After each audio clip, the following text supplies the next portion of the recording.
Hola a todos, bienvenidos al curso de familias. Aprende cómo ayudar a tus hijos con su decisión académica, nada menos. Vamos a intentar poner nuestro granito de arena para que esto sea así. Antes de nada, estáis viendo en pantalla la presentación del módulo 1. Voy a rescatar unas pequeñas diapositivas para situaros a los que no estuvisteis en el módulo 1. En ese módulo 1, que podéis ver en grabación en nuestra página web o en nuestras redes sociales, hablábamos de entender antes de decidir. Todo este curso está pensado para ayudar a las familias, a padres y madres, a conducir a nuestros hijos a un futuro profesional que pasa por un itinerario formativo en la que nosotros en lo que nos basamos es en encontrar aquello que más conecta con ellos, aquello que se puede llegar a hacer una vocación. Imaginaros que dentro del tiempo pasa muy rápido, dentro de 5 o 6 años tenéis a vuestro hijo que ya ha acabado unos estudios, los que sea, grado universitario, formación profesional, y que se enfrenta al mundo laboral con una preparación, con una ilusión porque le gusta lo que hace, pues ese es el objetivo que tenemos. Y os voy a decir de dónde viene ese objetivo y ese afán por ayudarlos. Yo he sido profesor durante 14 años de formación profesional, hace ya más de 15 años. Durante todo ese tiempo vi que los chicos que venían a mi asignatura, yo era profesor de prácticas en artes gráficas, una formación profesional parecido a lo que era la parte de diseño, era la que yo enseñaba, y todos los años venían chicos sin saber muy bien a qué venían. Después de 2 o 3 años se me ocurrieron preguntarles estas 3 preguntas para intentar ubicarles mejor. ¿Por qué elegiste estos estudios? ¿Qué esperas aprender realmente aquí? ¿Y dónde te imaginas trabajando algún día? Pues bien, mirar un poco el resumen de las respuestas que me dieron. En por qué elegir estos estudios, algunos de ellos decían, es que mi familia tiene una empresa de esto, o mi padre, o algún amigo, o un conocido se dedica a esto. Por otro lado, ¿qué esperabas aprender realmente aquí? Algunos sí tenían una ligera idea, lógicamente, pero gran parte de ellos, me atrevería a decir que casi la mitad, no sabían muy bien por qué estaban ahí, o sea, ni qué esperaban aprender. Algunos de ellos se apuntaban porque era el instituto más próximo que tenían y dentro de la oferta del instituto, esta era la que más le atraía. Y luego, a la pregunta de dónde te imaginas trabajando algún día, ninguno de ellos estaba pensando en eso.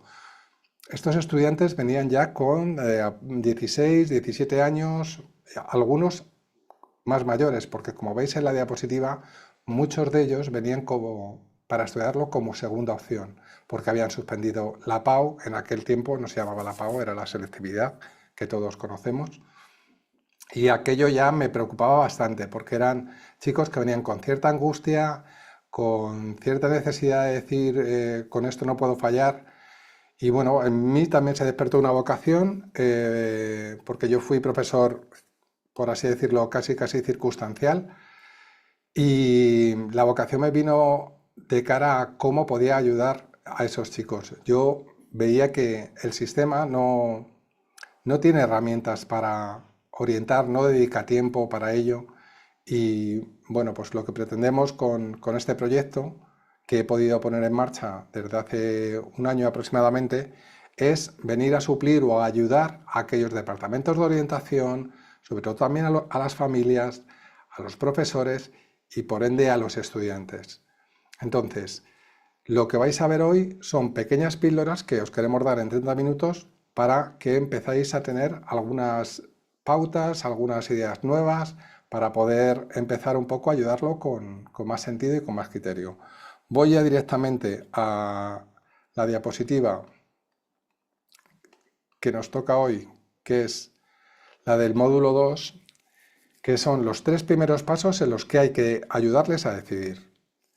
Sin darnos cuenta, y yo creo que es muy pronto, pero el sistema educativo es el que es, a los 14 años ya necesitan tomar una decisión. Esto es cuarto de la ESO. Fijaros, primeras decisiones académicas. En cuarto de la ESO ya hay que elegir. Se elige entre matemáticas A o matemáticas B. Normalmente estas decisiones suelen llevar la voz cantante ellos como protagonistas. Sí que es verdad que se consultan, pero lo que intentan hacer es evitar, al no ser que seas un estudiante que lo tiene muy claro y que tengas muy buenas notas, es evitar dificultades. Como digo, gran parte de ellos, no todos. Elegir matemáticas A o B significa que vamos a orientar ya los estudios de cara a ciencias sociales, donde el nivel de matemáticas es diferente, yo me atrevería a decir que es un poco más fácil, o B, a ciencias, tecnología e ingeniería, donde las matemáticas son más exigentes. Luego está elegir materias de modalidad. Aquí aparecen otras asignaturas, que en este caso son asignaturas, pero ya a partir del cuarto de la ESO tenemos que verlo no como unas asignaturas que tiene que aprobar, sino como unos conocimientos que tiene que adquirir para que posteriormente, ya sea una FP o ya sea un bachillerato, esos conocimientos le den un peso específico para poder seguir avanzando en su formación con cimientos.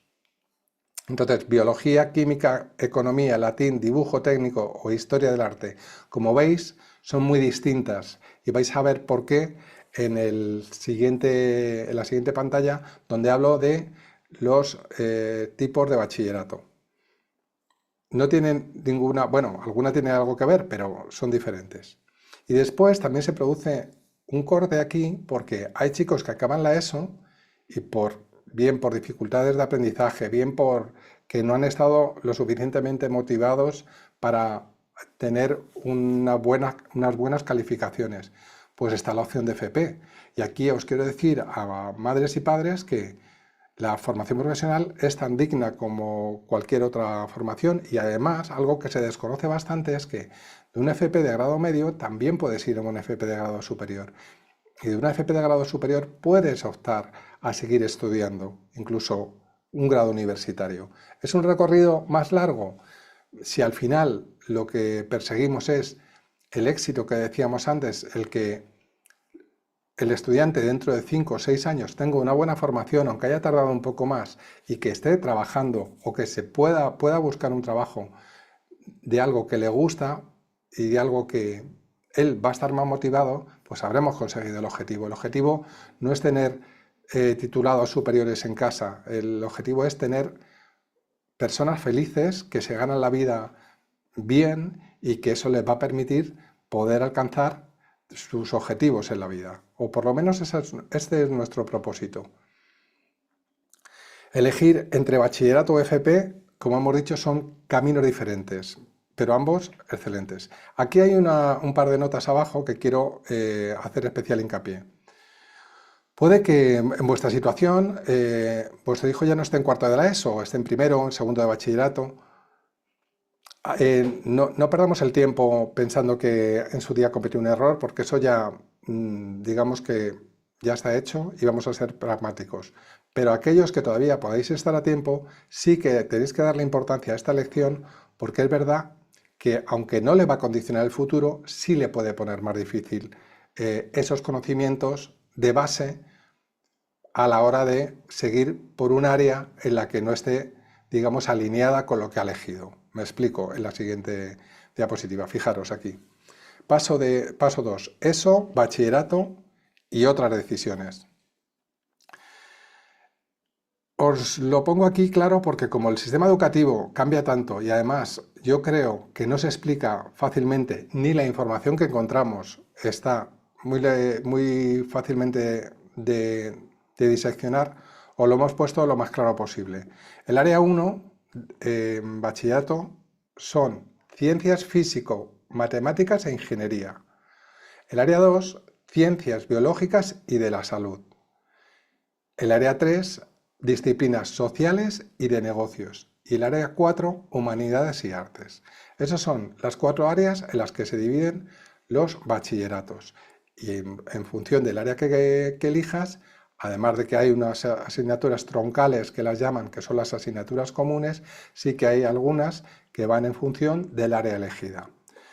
¿Se puede cambiar mi hijo de un área a otra en el segundo bachillerato? Pues difícilmente, sí se puede cambiar, pero puede que tenga que hacer asignaturas o materias de primero que no haya contemplado. ¿Esto es bueno o malo? No, esto es dependiendo en qué momento te has dado cuenta y si la persona, el estudiante, decide que es mejor coger una asignatura de primero de bachillerato, pues es mejor hacerlo así que seguir en un error, que seguir un camino en el que hemos cometido un error. ¿Por qué? Porque la gente que no lo hace, al final le penaliza y al final va arrastrando algo porque ya lo eligió y se sienten en callejones sin salida. Os lo aseguro porque con todos los chicos que hemos trabajado, algunos de ellos nos lo ha comentado. Tenía que haber elegido esto, pero luego ya era muy difícil. No, no es muy difícil. Hay que informarse, hay que hablar con el instituto y hay que ver las posibilidades. Simplemente, si hay vacantes o si hay posibilidades de cambiarlo o de añadir esa materia, hay que hacerlo. Por lo tanto, elegir sabiendo el objetivo facilita después muchas cosas y facilita después que los itinerarios sean, digamos, estén alineados. Cuando llega el momento de decidir, ¿cómo suelen decidir muchos estudiantes? Aquí aparecen las dudas de elegir por descarte o elegir intencionadamente. FP, solo si no saco buenas notas. No, es un error. Hay veces que tenemos que analizar la consecuencia de por qué los estudiantes no sacan buenas notas. Nosotros lo que hemos venido trabajando es anticipar esta situación para que el estudiante esté lo más motivado posible, es decir, que vea el destino al que va, y lo que les planteamos es que antes de llegar a ese destino, lo que quiera ser, bombero, policía, ingeniero, médico, tiene que superar unas dificultades de asignaturas que quizás le gusten menos. Pero una vez que las afronten sabiendo eso, pues no se van a estar preguntando ¿por qué tengo que estudiar biología si yo realmente lo que quiero es otra cosa? ¿Por qué tengo que estudiar química o matemáticas? Pues por cultura general, porque el sistema lo dice y porque no es menos importante esa mínima preparación, porque puede que en un momento la necesites, pero no vamos a discutir contra molinos de viento, porque tenemos que aceptar que el sistema educativo es el que es, que las asignaturas son las que son, y lo que tenemos que dar a los estudiantes, a los chicos y a las chicas es herramientas y argumentos para que eso no lo vean como una dificultad. Después, por otro lado, la PAU. Por la PAU es la gran presión que tienen ahora los estudiantes desde primero de bachillerato, pero en segundo más aún. ¿Por qué? Porque se afronta como si fuese un salto al abismo. ¿Por qué? Porque solamente tenemos habitualmente una opción. Nosotros apostamos por un plan A, un plan B y un plan C. ¿Por qué? Pues porque hay veces que hay chicos que si no les llega la nota de corte para aquello que elijan, ya no eligen realmente. Elige el sistema por ellos, porque en función de la nota de corte que tenga, voy a ver qué puedo hacer. Error. Error y además lo vais a ver en el módulo 3 y el 4, que ahí diseccionamos muy bien por qué los chicos abandonan en primero, en segundo de carrera o de estudios con una segunda opción que realmente no la han elegido ellos. La ha elegido un número y unas plazas académicas. Entonces, importante, ir bien preparados con 3 planes a la hora de afrontar la PAU. Muchos estudiantes se ponen en manos de la suerte, es lo que decimos aquí, y sus familias no saben cómo ayudarle. Bueno, pues aprovechad, familias, aprovechad, madres y padres, que esto que os estamos diciendo no se nos ha ocurrido ayer. Venimos arrastrando mucha experiencia, nos han contado muchas cosas los chicos que son importantes y que hay veces que no se lo cuentan a los padres, pero es una información muy importante de cómo se sienten, cómo han tomado decisiones, quién les ha preparado, quién les ha orientado. Y dentro de las edades de los chicos que os estoy hablando, entran, el más joven yo creo que ha sido 14 años, y las 3 últimas sesiones de orientación que hemos hecho han sido para personas de 23, 21 y 19. Entonces, os aseguro que esto pasa. Muchos estudiantes tienen que elegir cuando todavía no tienen orientación específica ni criterio para hacerlo. Fijaros que no se habla realmente hasta que no llega prácticamente la PAU, no se habla de cuál es el futuro académico que vas a elegir, sino el que te va a tocar. Parece una lotería con la nota de corte. Tenemos que anticipar mucho más esa preparación, tenemos que hablar con ellos con naturalidad, tenemos que investigar, y lo vais a ver en el módulo 3, que vamos a hablar de vocaciones, vamos a hablar de cómo averiguar talentos, vamos a hablar de cómo proponerles cosas para averiguarlos. El coste de tomar una decisión sin la información suficiente. Mirad, económicamente, que no, yo bajo mi punto de vista es importante porque todas las familias se esfuerzan mucho por llegar a fin de mes, pero elegir unos estudios supone invertir tiempo y dinero y energías. Aquí hemos estimado que más o menos universidad pública privada en torno a 1.500, 9.000 euros en cuanto a gastos anuales. Formación profesional pública o privada entre 900 euros y 3.000 euros, incluidos aproximadamente gastos de transporte, materiales, porque durante un año no solamente gastas en materiales y en lo que te cueste la matrícula, gastas en toda esa actividad, lo que esa actividad supone. Pero el problema es darse cuenta tarde de que la decisión que se ha tomado no es la adecuada. No voy a decir que sea un error ni un fracaso, simplemente no ha sido la adecuada. ¿Por qué? Porque hay que volver a empezar. Y ahí empezamos a sufrir los padres un coste emocional. Yo tengo la suerte de que, como me he podido preocupar, me he documentado en esto, tengo la suerte de deciros que dos de mis tres hijas ya están bien orientadas, están identificadas y de momento me están demostrando que no se han equivocado. Me queda una tercera en la que estamos trabajando en ello. Pero de verdad quiero compartir esto con vosotros porque para mí es una satisfacción importantísima. Y no es cuál es el grado de formación que han conseguido, es que las veo contentas a las dos mayores, las veo identificadas, las veo que quieren mejorar.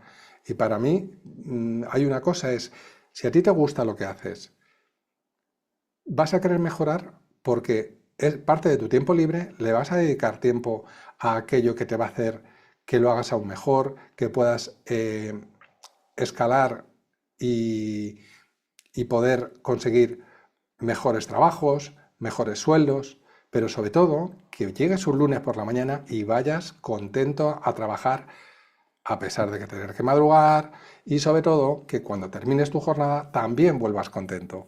¿Quién puede decir eso? Muy poca gente. Entonces, ellos ahora mismo tienen que forjar su futuro. Vamos a intentarlo. No significa que esto vaya a ser una fórmula mágica, pero vamos a intentarlo y vamos a ayudarles. Pues fijaros, ¿qué ocurre si eligen mal y se dan cuenta tarde? Porque al final, los que lo pasan mal son ellos, y los que eligen en función un poco de las dificultades que se han encontrado, bien por expediente académico, bien porque no han tenido suerte, o bien porque hay chicos que la oferta académica a su alrededor no es muy amplia y no tienen posibilidades de viajar a una ciudad que tenga universidad o que tenga una buena FP. Entonces, hay muchas circunstancias. Pues que terminan unos estudios, primero, en el mejor de los casos los terminan. Segundo, si no están identificados con ellos, van a ser un profesional medio tirando a medio bajo. Eso significa pocas posibilidades de promocionar y poca felicidad que traer a casa después de la jornada. Por otro lado, si los acaban, pues, o no los acaban, mejor dicho, con esta segunda opción, pues entran frustración y dudas sobre el futuro. Si esto, he perdido 3 años, he perdido 2 años en esto, he perdido un año, ¿ahora qué hago? ¿Qué estudio?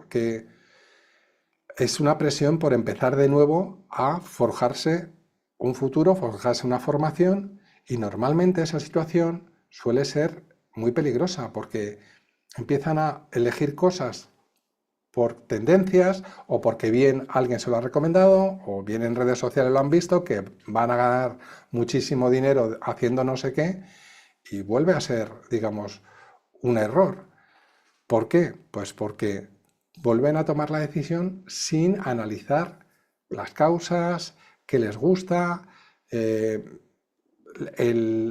digamos, las dificultades propias como hemos dicho antes, de una nota de corte o de la oferta educativa que haya. Entonces vamos a ver cómo se puede evitar. El verdadero coste de es darse cuenta tarde y tener que volver a empezar. Os vamos a dar, nada, unas pequeñas claves para que os puedan ayudar a profundizar, y como no quiero extenderme más de los 30 minutos que hemos dicho que estaríamos, voy a ir un poco rápido. Después, cuando veáis esto bien en comentarios, en redes sociales, o nos podéis hacer las preguntas que queráis a hola@missionvitae.com si os interesa. Pues mirad, primeras claves para ayudar a vuestros hijos. Ya digo que no es una fórmula mágica, pero creemos que os va a ayudar. 5 ideas para que esto no ocurra.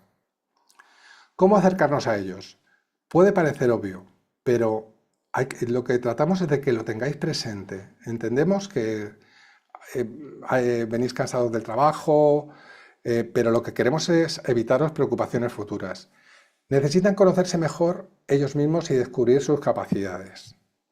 Veremos en el módulo 3 cómo proponerles cosas. Pero eso es lo primero que necesitan.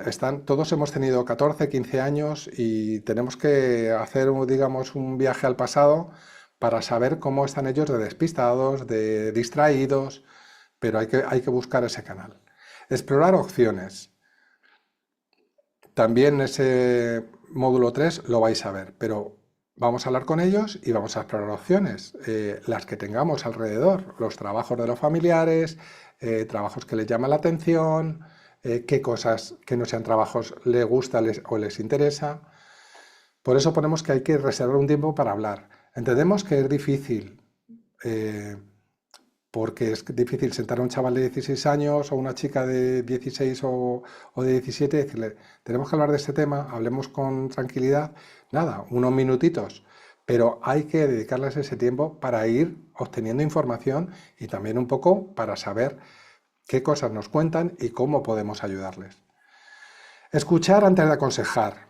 Es verdad que aquí hay de todo, pero sí que nosotros nos hemos encontrado muchos estudiantes en los que parece que su opinión cuenta menos. Entonces hay padres con toda su buena intención y madres que lo que intentan es que encuentren un trabajo seguro, y ya os digo, hoy, en el momento en el que estamos con la incursión de la IA, no hay trabajos seguros, lo que hay son capacidades, formación, que es buena tenerla para que según vaya cambiando el mercado laboral, tú puedas ir encontrando un hueco en todo eso. Es donde yo haría más hincapié, más que en un trabajo seguro. O sea, olvidémonos de 20 años trabajando en la misma empresa, y 20 años ya son muchos.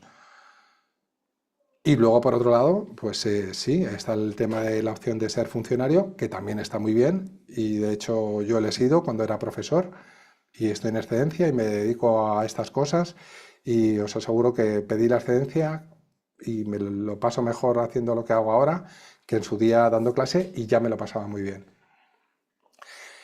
Y tomar decisiones con criterio. Cuando decimos tomar decisiones con criterio, parece que es algo muy obvio, pero lo decimos con un método, con un sistema, habiendo abordado cosas de por qué las descartamos y por qué no descartamos otra. Eso pasa por tener una forma de tomar las decisiones sosegada. Eso es tomar las decisiones con criterio. A mí no me gusta hablar con palabras huecas, vacías o grandilocuentes. Me gusta ser pragmático y poner esas palabras con ejemplos, con ideas que se puedan llevar a cabo y que se hagan tangibles. ¿Qué no necesitan? Y esto es un recordatorio que yo me he hecho varias veces cuando, pues en un momento dado, pierdes los nervios o empiezas a hablar sin pensar. Pues no necesitan comparaciones. Eso es lo primero. O sea, comparar a un chico con otro, sea hermano, amigo, el hermano mayor, el vecino de enfrente, les hace un daño terrible. ¿Por qué? Porque por suerte y afortunadamente todos somos diferentes. Y ni mejores ni peores, diferentes. Entonces, las comparaciones de que ¿por qué tu amiga te saca mejores notas que tú? O mira, Pepito que ha conseguido un trabajo de tal, evitémoslo, por favor. Presiones. Presiones es el tono en el que te diriges a ellos sobre cuando nosotros tenemos un reel muy bueno en el que dice, pero tú cuándo te vas a decir que quieres estudiar, ya sabes lo que quieres hacer, pues es algo que escuchan a menudo. Entonces, no se puede ayudar a alguien ni con ese tono ni con esa determinación, sobre todo porque si nos hubiesen dicho a nosotros lo mismo cuando teníamos 15 o 16 años, pues hubiésemos bajado la cabeza igual, porque ¿cómo lo va a saber un chaval de 15, 16 o 17 años? Si ni siquiera han trabajado con ellos, solamente nos dedicamos a meterles información, a meterles conocimiento, y eso está muy bien, pero le falta el para qué. Tampoco necesitan que decidan por ellos, hay que valorar su opinión y escucharla. Papá, quiero tocar la guitarra en el metro. Bueno, vamos a abordarlo, vamos a ver cómo lo puedes hacer. Me gustaría que te buscases una alternativa también, pero no te voy a decir que no a la primera. ¿Suena un poco peregrino? Pues sí, es un ejemplo que os pongo para despertaros. Pero veréis también una tabla muy interesante en el módulo 3 donde comparamos hobbies con vocaciones. Y ahí también hay una serie de pautas que veremos y os vais a entender mejor el ejemplo de la guitarra. Imposiciones. No hay que imponerles, pero sí que hay que marcarles el paso. Igual que hacemos cuando les apuntamos a inglés, a gimnasia rítmica, a fútbol, a alemán o a cualquier extraescolar que creemos que lo hacemos porque le va bien. O si les mandamos un año a estudiar al extranjero para que esto, orientarles profesionalmente, ver cuál es su vocación, cuál es su talento, es tan importante como esas asignaturas extraescolares. Nadie lo está haciendo. No podemos pretender que los departamentos de orientación de los institutos, que están muy saturados, porque tienen que atender, los departamentos de orientación no atienden a una clase, atienden a un colectivo. Entonces, es imposible que ellos puedan hacer un traje a medida de cada chico. Tampoco tienen ni el tiempo ni las herramientas. Entonces, ¿qué ocurre? Que es más fácil orientar a aquellos que tienen buen expediente académico, porque es facilísimo, porque los chicos ya por sí tienen una serie de facilidades, que a los chicos que no las tienen. Entonces, esto, bajo mi punto de vista, es algo que no se está haciendo cuando me parece que es tan importante, ya os digo, como inglés, como clase de refuerzo, porque si no, solamente seguimos insistiendo en meterles contenido, meterles información, sin que ellos sepan para qué. Y hablar, por último, hablar solo de las notas, pues está bien, hay que hacer un seguimiento, pero las notas nos dan una información y esa información hay que explorarla, porque puede que es verdad que se le dé mal una asignatura, que el profe le tenga manía, que no ya siempre, cuando mis hijas han venido con ese argumento les he dicho, vale, ese argumento no te lo voy a comprar, pero vamos a hablar de ello, vamos a ver por qué crees tú que es ello. Y es cierto que en algunos casos me he encontrado con profesores que no explicaban todo lo bien que deberían para personas que tienen una dificultad y he ido a hablar con él o con ella y lo hemos resuelto, pero desde un punto de vista cercano y de intentar ayudar al chico. Pero sí que hay que hacer un seguimiento y sí que hay que hablar con ellos y sí que hay que no machacarles, pero sí un poco estar persuadiéndoles y atrayéndoles a un poco esta conversación. Pues nada, con esto concluimos este módulo, espero que os haya ayudado, estaré encantado de ayudaros, ojalá os pueda transmitir las mismas ganas que tengo yo de ayudar a todos esos chicos y con el conocimiento que tenemos y ponerlo a vuestra disposición. Gracias por todo y nos vemos en el módulo 3. Cómo descubrir el talento y la vocación. Saludos. Muchas gracias por vuestra atención y por vuestro tiempo.